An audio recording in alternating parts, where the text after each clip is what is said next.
Nechcem malovať rohatého na stenu, ale Netflix to robil trochu lepšie. Tak toto sú moje prvé dojmy z dlho očakávaného pokračovania Marvel seriálu z doby, keď je ešte všetko nestahlo za starú Belu. Tak o čom vlastne je Daredevil Born Again. Prvé dva diely sú vonku a ja určite vyspoilujem aspoň ten prvý.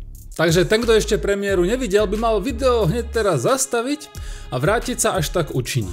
A vy ostatní, ktorí po vzore mentora Čumila sfúkli tie prvé dva diely tak rýchlo, že začali inhalovať pixely, prisunite si štokrlu, pokecáme.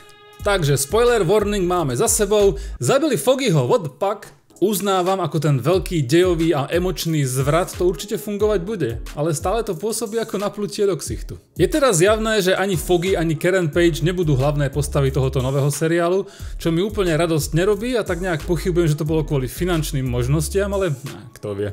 Našťastie Vincent D'Onofrio, ktorý sa narodil preto hrať Kingpina, sa vracia zase na scénu. Nekompromisný, inteligentný, extra násilný boss podsvetia, ktorý kam príde, tam budí rešpekt, až na každú druhú scénu, kde sa správa ako Little Bitch.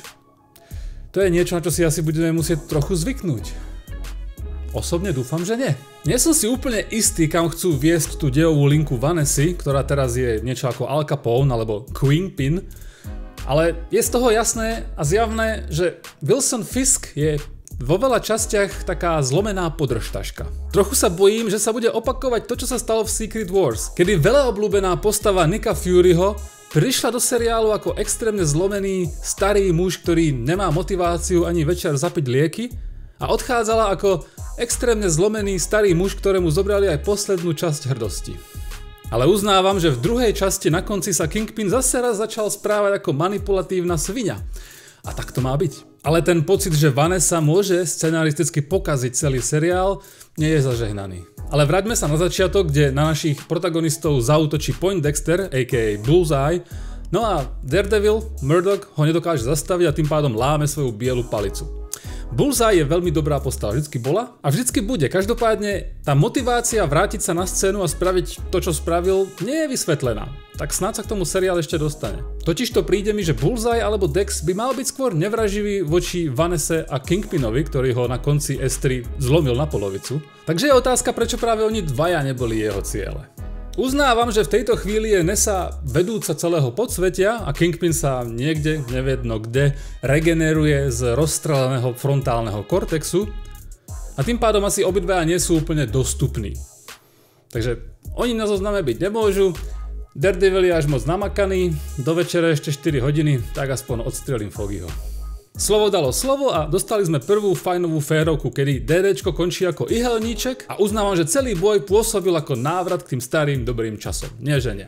Čo musím uznať, že ma potešilo, pretože tie predchádzajúce scény, kedy Daredevil beží po strechách a zlaňuje mrakodrapy, mali tak hnusné CGI, že vo mne vyvolali laxačné problémy. Takže budget asi nebol až tak prepichový. Dúfam, že s tým lacným CGI si dajú pokoj. Inak bude potreba pohotovostná handra s riedidlom vedľa gauča. Foggyho posledný dých rozlútil našeho Daredevila tak moc, že Poindexter plachtil 4 patra, ale ako na tú svinu nie a nie umrieť. Murdoch dal čau bye svojemu červenému kostýmu a to až do tej chvíle v druhej epizóde, kedy narovnal vretennú kosť nejakému typkovi do tvaru V. Čím sa podpísal pod titulok tohoto seriálu Born Again. Určite je z Disney verzie cítiť, že sa snažia byť verní originálu, nie že nie. A som rád, že pôvodné postavy aspoň dostali rozlúčku.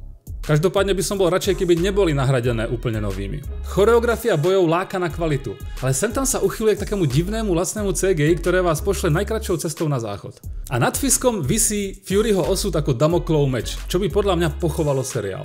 O Vanessu ako hlavného záporáka snad nikto nestojí. Ich pôvodná romantická linka bola jedna z najsilnejších a najlepšie napísaných, ako sme v takýchto podobných seriáloch kedy mohli vidieť a bola by veľká škoda o to prísť. A je moc fajn, že seriál sa neopiera o predchádzajúce seriály ako Echo alebo Hawkeye.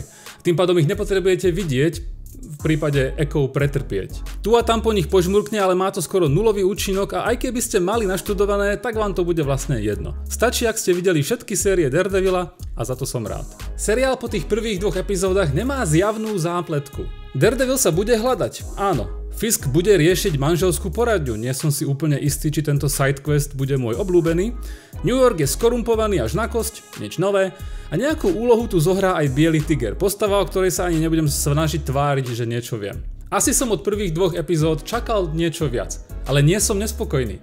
Predsa len v roku 2025, keď sa bavíme o seriálovom MCU, nie je toto základ nebyť nespokojný? Obzvlášť po tomto?